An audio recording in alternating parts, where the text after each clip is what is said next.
Hello, ladies and gentlemen, and welcome to The Discriminating Gamer, the board game review show that can't get enough of jazz hands. Ladies and gentlemen, why drive a four-door when today we can take a look at Tudor from Academy Games?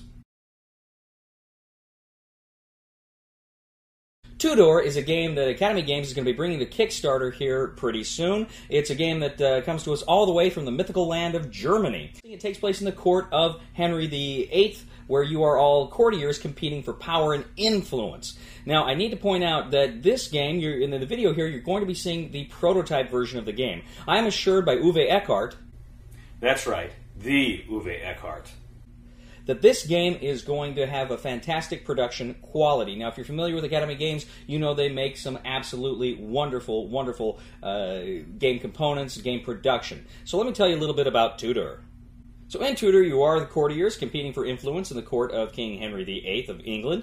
And what you're going to do is have a number of courtiers. Now, the board itself is kind of divided into two general areas. First of all, you have kind of the chambers, and then you have the throne room. Essentially, what you're going to do is every round, depending on the scenarios that you choose, because you will choose different scenarios and different scoring conditions for every game, so it's never the same game twice, you're going to go ahead and you're going to place some of your courtiers, a number of your courtiers, depending on scenario, into those chambers. You're going to put them outside the chambers and then slide them into the chambers. You're also going to be able to put a lord. You'll each have a lord that you'll put on the other side.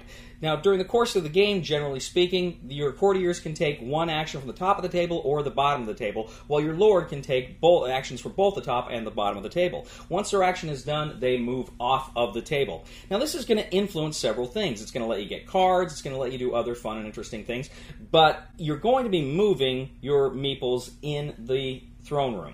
You're going to be actually be moving meeples in the throne room toward the top, toward the different offices, because that's what these guys are trying to get. They're trying to collect different offices. Now, as they move toward those offices using those actions from the chamber, they're going to try to, be the Archbishop of Canterbury, the Lord Privy Seal, the Chancellor, these different offices. And as they're moving forward, they're moving on court tokens. Now, as they move forward, they're going to be able to collect all the tokens behind them, but there's also intrigue and influence tokens, and they can only collect those from the ones they land on. So you're collecting these different tokens, and a lot of times you're going to be able to score those based on kind of matching sets of what you get there at the end of the game. But also critically, too, another component here is each player has kind of their own player screen, which is a hand. You've got this hand in front of you that you're going to place rings on. The rings are going to correspond to the cards, which are the different factions competing for power in this game. So you're going to go ahead, you're going to get the different rings, and the more rings you have and where the rings are placed on your fingers are going to determine other special actions you can do in the game as well. Now, I'll tell you right now, this is a mean game. This is a game where you are constantly competing for those spaces in the chamber area. But it's also a game where you're competing for movement and those offices. Once you get an office, you get an extra ring. But guess what? Somebody else can come up and take that office from you, can disgrace you. So you have to give them one of your rings. They get to choose which one. So you've got a lot going on. You're trying to develop you get more rings on your fingers. You're trying to get more offices in the courtroom. You're trying to collect those tokens in the courtroom. And critically, you're trying to fill up the spaces you want to do the actions you want to do in the chambers. And you're doing this every round. There's a lot going on in this game, and yet the game is a fairly simple, straightforward game. The rules make a lot of sense. It's an easy to learn and easy to play Euro game. So this game, as I say, is really mean. There's a lot of variety here in how you can play it, and it's a game that's coming to Kickstarter here in just a week or so.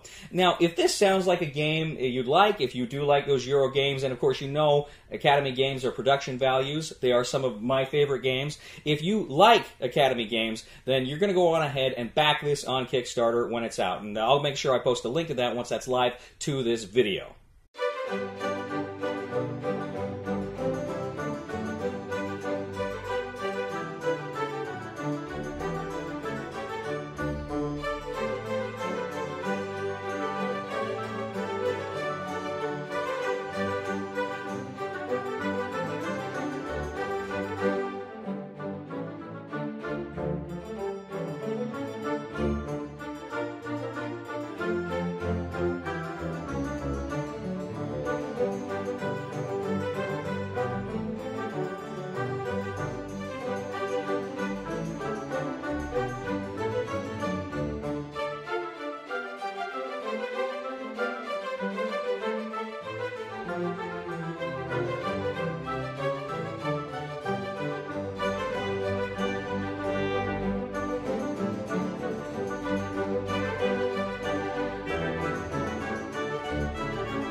Thank you once again for joining us today on The Discriminating Gamer. As always, we ask you to please leave a comment for us on YouTube, on Board Game Geek, on our Facebook page, or on thediscriminatinggamer.com. We ask you to please like us on Facebook, subscribe to us on YouTube, and follow us on Twitter. We are The Discriminating Gamer, and I'm Henry VIII, I am.